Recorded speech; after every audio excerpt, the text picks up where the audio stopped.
आइए अब हम बात करेंगे उन भूमाफियाओं की जिन्होंने बिना नक्शा पास कराए ही अवैध प्लाटिंग और निर्माण कर रखा था, जिसको प्रशासन द्वारा ध्वस्त कर दिया गया है। जिलाधिकारी अनिल कुमार के निर्देश पर प्रशासन पूरी तरह सक्रिय हो गया है। विनियमित क्षेत्र से बिना नक्शा पास कराए निर्माण करने वालों की अब खैर नहीं है। एसडीएम आरपी त्रिपाठी ने जोया रोड पर अवैध निर्माण करने वालों के खिलाफ अभियान छेड़ते हुए बिना लेआउट पास कराए कॉलोनियों पर चल रहे निर्माण को रोक दिया और अवैध कराया गया निर्माण भी ध्वस्त कर दिया, जिससे भूमाफियाओं में हड़कंप मच गया है। काबिल गौर है कि जमीनों के सौदागर बिना नक्शा पास कराए ही यहाँ सैकड़ों कॉलोनियां अवैध रूप से बसा चुके हैं, जिनके खिलाफ आज तक कोई कानूनी कार्रवाई नहीं हुई है और न ही उन कॉलोनियों को ध्वस्त किया गया है। पिछले दिनों पूर्व में रहे जिलाधिकारी संजय कुमार ने इन भूमाफियाओं के खिलाफ अभियान छेड़ा था, तो उन पर राजनीतिक दबाव डालकर इस मामले को दबवा दिया गया था। लेकिन ये सभी फाइलें अब जिलाधिकारी अनिल कुमार के हाथ लग गई हैं और उन्होंने अवैध कॉलोनियों को गिरवाने और भूमाफियाओं के खिलाफ सख्त कार्रवाई करने का मन बना लिया है, जिससे कि भूमाफियाओं में हड़कंप मच गया है। उप जिलाधिकारी आरपी त्रिपाठी जोया रोड पहुंचे और वहां नवादा के पास चल रहे अवैध निर्माण को जहां उन्होंने रुकवा दिया, वहीं जनपद मुख्यालय के पीछे हुए अवैध निर्माण को अपनी टीम के साथ स्वयं ध्वस्त भी कर दिया और चेतावनी दी कि बिना लेआउट के अब कोई भी निर्माण कार्य करेगा तो उसके खिलाफ वे सख्त कानूनी कार्रवाई करेंगे। बिना नक्शा पास कराए न किसी को कॉलोनी बनाने की इजाजत दी जाएगी और न ही कोई चार दीवारी कर पाएगा। उन्होंने भूमाफियाओं को सचेत किया कि वे बिना नक्शा पास कराए कोई भी निर्माण कार्य न करें, अन्यथा वे कानूनी कार्रवाई झेलने को तैयार रहें। जमीनों की बढ़ती कीमतों को लेकर अब हर कोई जमीनों का सौदागर बनने को तैयार है। भूमाफियाओं का वर्चस्व क्षेत्र में बढ़ता जा रहा है और उनको राजनीतिक संरक्षण प्राप्त होने के कारण भी प्रशासन उनके खिलाफ कोई खास कार्रवाई नहीं कर पाता। यही वजह है कि यहाँ भूमाफियाओं के हौसले पूरी तरह बुलंद हैं।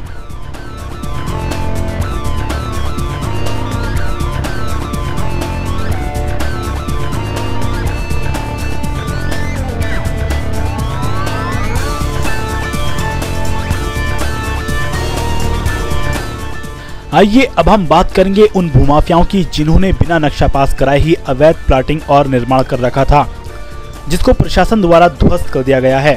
जिलाधिकारी अनिल कुमार के निर्देश पर प्रशासन पूरी तरह सक्रिय हो गया है। विनियमित क्षेत्र से बिना नक्शा पास कराए निर्माण करने वालों की अब खैर नहीं है। एसडीएम आरपी त्रिपाठी ने जोया रोड पर अवैध निर्माण करने वालों के खिलाफ अभियान छेड़ते हुए बिना लेआउट पास कराए कॉलोनियों पर चल रहे निर्माण को रोक दिया और अवैध कराया गया निर्माण भी ध्वस्त कर दिया, जिससे भूमाफियाओं में हड़कंप मच गया है। काबिल गौर है कि जमीनों के सौदागर बिना नक्शा पास कराए ही यहाँ सैकड़ों कॉलोनियां अवैध रूप से बसा चुके हैं, जिनके खिलाफ आज तक कोई कानूनी कार्रवाई नहीं हुई है और न ही उन कॉलोनियों को ध्वस्त किया गया है। पिछले दिनों पूर्व में रहे जिलाधिकारी संजय कुमार ने इन भूमाफियाओं के खिलाफ अभियान छेड़ा था, तो उन पर राजनीतिक दबाव डालकर इस मामले को दबवा दिया गया था। लेकिन ये सभी फाइलें अब जिलाधिकारी अनिल कुमार के हाथ लग गई हैं और उन्होंने अवैध कॉलोनियों को गिरवाने और भूमाफियाओं के खिलाफ सख्त कार्रवाई करने का मन बना लिया है, जिससे कि भूमाफियाओं में हड़कंप मच गया है। उप जिलाधिकारी आरपी त्रिपाठी जोया रोड पहुंचे और वहां नवादा के पास चल रहे अवैध निर्माण को जहां उन्होंने रुकवा दिया, वहीं जनपद मुख्यालय के पीछे हुए अवैध निर्माण को अपनी टीम के साथ स्वयं ध्वस्त भी कर दिया और चेतावनी दी कि बिना लेआउट के अब कोई भी निर्माण कार्य करेगा तो उसके खिलाफ वे सख्त कानूनी कार्रवाई करेंगे।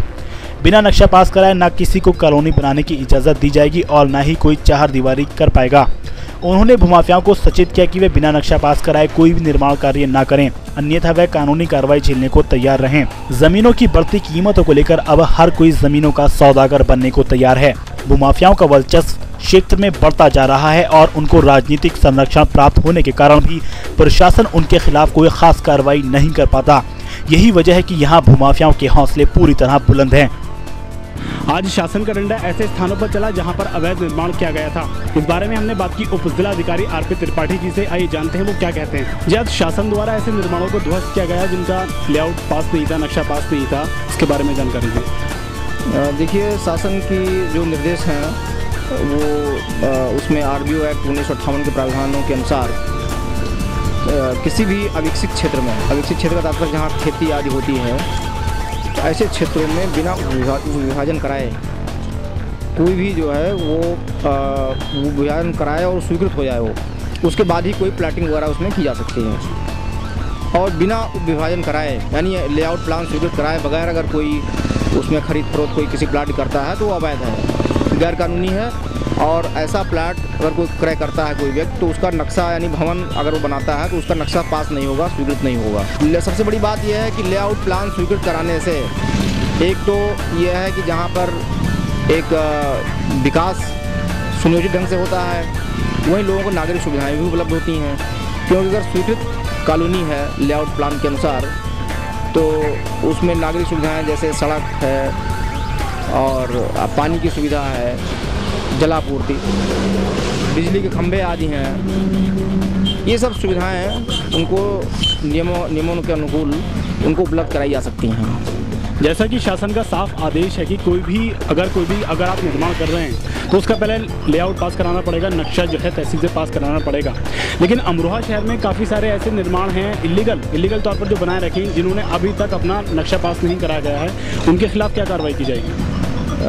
देखिए, इसमें ऐसा है कि हम लोग समय समय पर अभियान चलाते रहते हैं और अभी पिछले लगभग 1-1.5 साल के अंदर हम लोगों ने प्रयास किया काफ़ी इस दिशा में। हम लोगों ने सोचा, क्योंकि ये एक नवसृजित जनपद है और नवसृजित जनपद का मुख्यालय अमरोहा है। इसमें ज़िला बनने के बाद से शहर के आसपास जहाँ पर कृषि होती थी वहाँ पर व्यावसायिक गतिविधियाँ अब हो रही हैं। लोग बड़े पैमाने पर ज़मीन खरीद फरोख्त कर रहे हैं और कॉलोनियाँ डेवलप कर रहे हैं। तो हम लोगों ने इसमें प्रयास किए हैं और पिछले 1-1.5 साल के समयांतराल में करीब 10-11 कॉलोनियाँ लेआउट प्लान स्वीकृत भी हुए हैं। और इसके पहले की जहाँ तक बात है तो उसमें 3 ऐसी कॉलोनियाँ थीं जो बिना लेआउट प्लान स्वीकृत कराए लोगों ने वहाँ पर प्लाटिंग कर दी थी।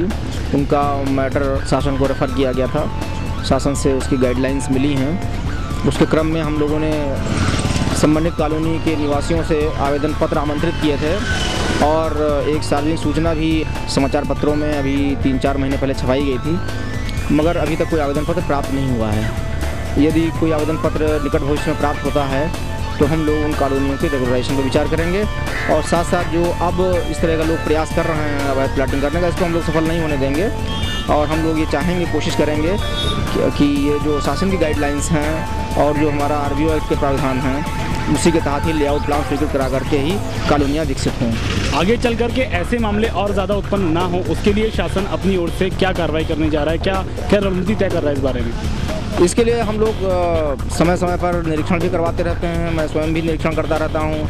आज भी उसी क्रम में निरीक्षण किया गया है और ऐसी कॉलोनियों को चिन्हित किया जा रहा है, ऐसे प्लाटों को चिन्हित किया जा रहा है जहाँ पर ये इस तरह के बिना लेआउट प्लान स्वीकृत कराए लोग बनाने का प्रयास कर रहे हैं और उनको समझाया जा रहा है, उनको बताया जा रहा है कि लेआउट प्लान स्वीकृत करा करके ही वो कॉलोनी अपनी डेवलप करें।